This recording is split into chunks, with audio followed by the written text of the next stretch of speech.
My name's Ashley Harkins. I went to St. Michael's College. At St. Michael's College, I played softball and I majored in biology. I went to St. Mike's with a biology major thinking that I was going to be a doctor. That was my goal. When I graduated, I knew that I had a long way to go if I wanted to be a doctor. So I started doing some other things along the line. I became an EMT.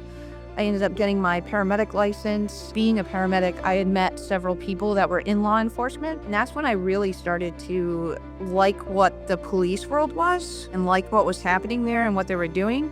So I was a duty sergeant, is what we call it. So a duty sergeant at Troop F, which is in Westbrook, Connecticut.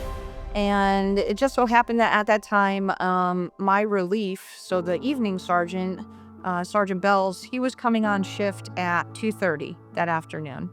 That particular evening, I ended up staying at the troop late, which is not necessarily something I had normally done.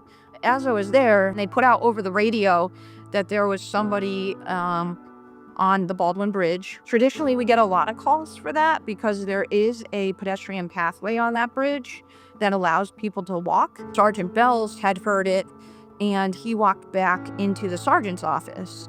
And when he came back, I said, "Where are you going?" And he said, "I'm going to the bridge." And I kind of like everyone else said, "Is it somebody on the pedestrian walkway?"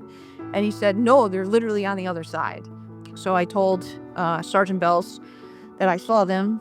We flipped around, parked our cars, and then we had to jump kind of a Jersey barrier to get onto the pedestrian walkway. When I then got closer, he had been able to make physical and verbal contact with the woman first.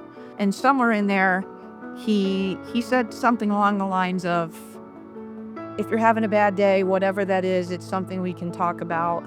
And in that, I started to think like, okay, well, how are we going to get her back? We were able to get her standing, and I was able to straddle her with one foot on one side of her feet and my other foot on the other side of her feet, her doing her part by pulling and such, and me pushing.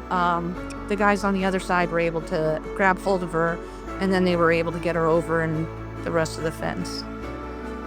Word travels fast, apparently. Not entirely sure how, but it seemed like everyone in the state police knew that this had occurred. A lot of people knew and started to reach out to me, and the outpouring of support that I had. Current troopers, retired troopers, family, friends, my softball teammates, people from St. Mike's. People I hadn't heard from years were reaching out and saying very kind things to me. I almost didn't know what to say because, again, I don't really think I did anything that spectacular.